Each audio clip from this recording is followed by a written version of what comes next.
Hi, and welcome to Lois and Morgana Davidson Art. It's Lois here, and today I'm going to be showing you how I paint this Irish landscape scene. I'm going to be using the wet in wet method, followed by the wet on dry method, so building up an underpainting and then going over that with more detailed and darker tones once the underpainting is dry. I'll be using a limited palette of Payne's grey, raw sienna, burnt sienna, sepia, sap green and perylene green. First of all, I'll sketch out the scene.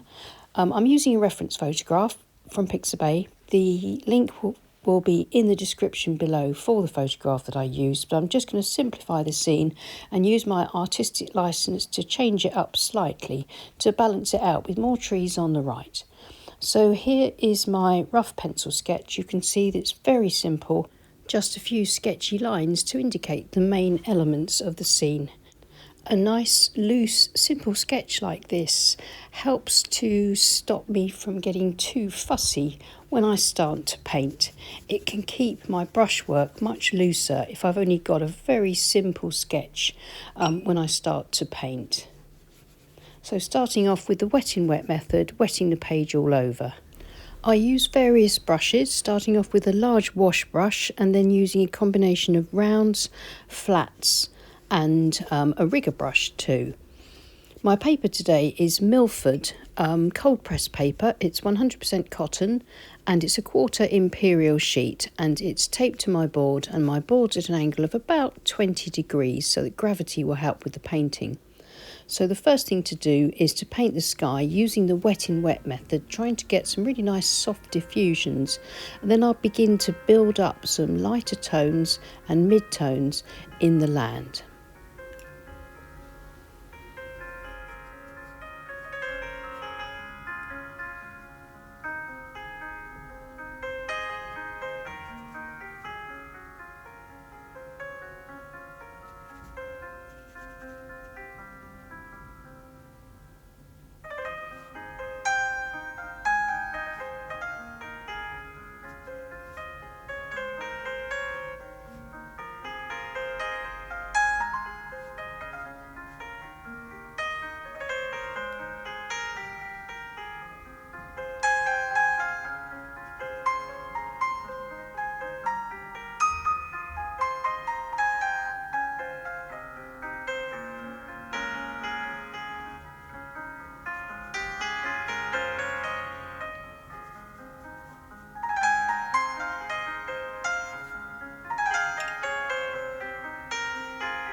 So that's just about all the lighter tones in and a few mid-tones. Notice that I haven't painted the lake yet, and that's because I'm waiting to see how the rest turns out and then make sure that I balance up the colour of the water according to how light the sky dries. I'm going to slowly build up a bit more mid-value paint in the foreground and then scrape into the rocky headlands just to try and get some rock textures in there. Scraping through with the palette knife gives me those sort of harder edges but still some slightly softer diffusions.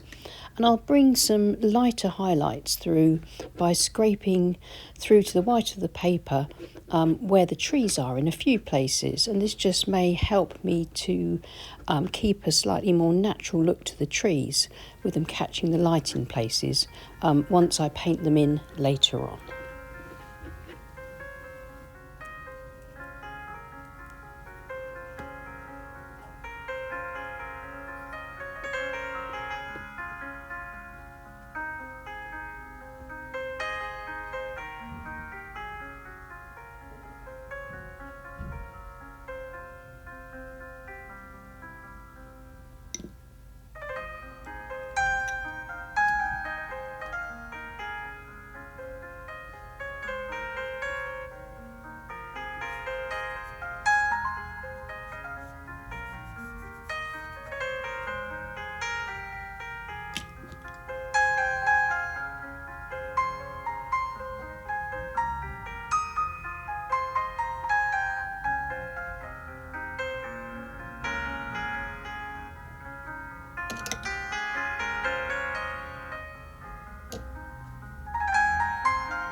So that's the wet in wet stage painted.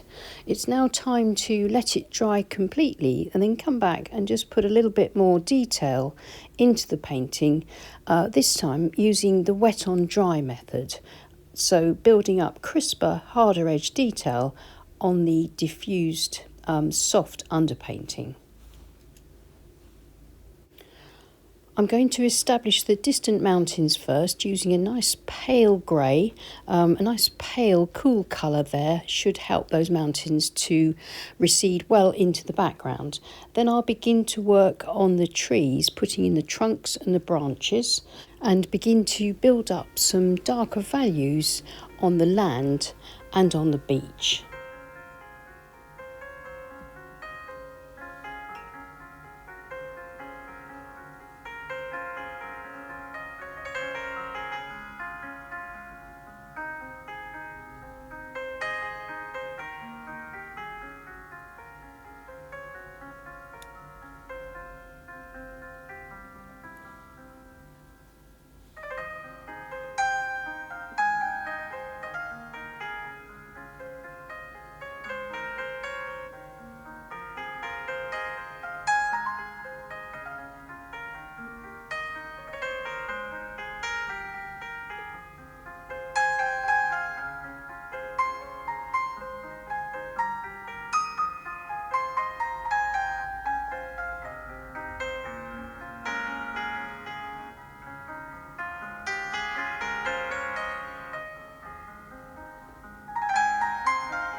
I'll paint in the trees on the right in the same way as I painted them in on the left, using the rigger brush and a mixture of Payne's grey and sepia to pull up these twigs and branches and the trunks, keeping them quite slender, not painting too many. I don't have to paint all of the detail that's in the photograph, just keep it nice and simple.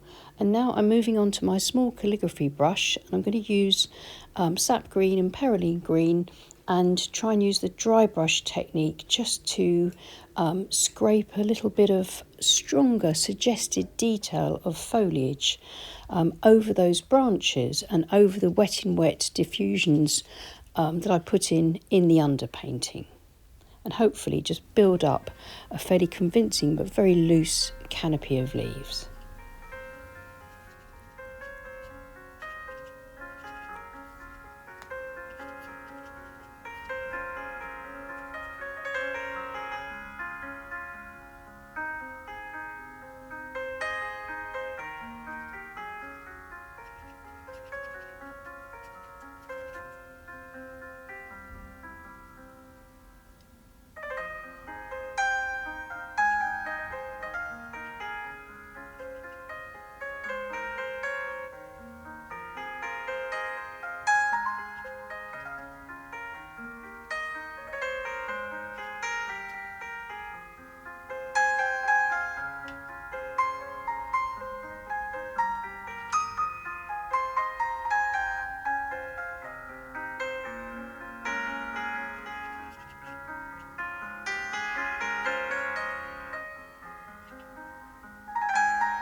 Now that most of the scene is painted in, I can use the tips of my flat brush and some pale grey, and leaving a few gaps of white paper for a little bit of sparkle on the water, I can paint in the lake.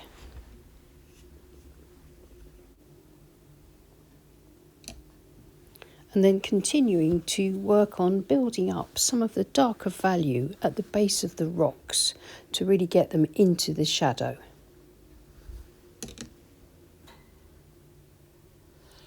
And here with the tip of my size 14 round brush, I'm sort of painting around the underpainting so that some of those layers show through. So I get a good range of tonal values, but also textures of the rocks, trying to keep them sort of differentiated from the texture of the grass and the trees and the beach. Darkening up the lake just below the horizon line, just bringing it down so that we can distinguish between the lake and the mountains in the distance.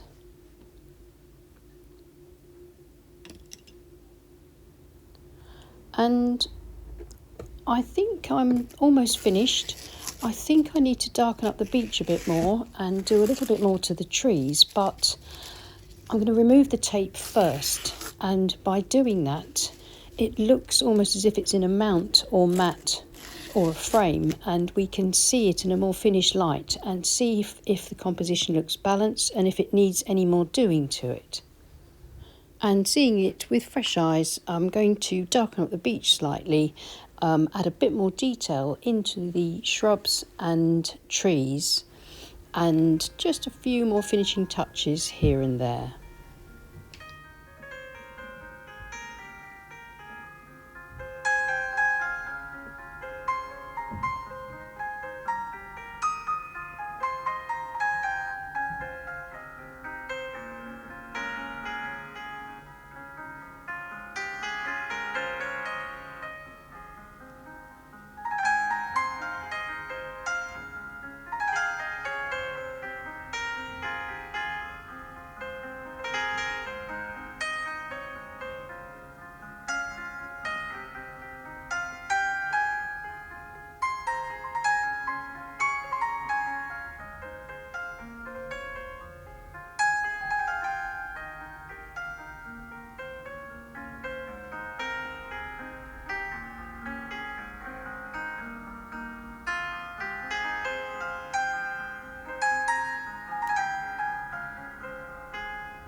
And I think those last few details and darks really bring the scene together.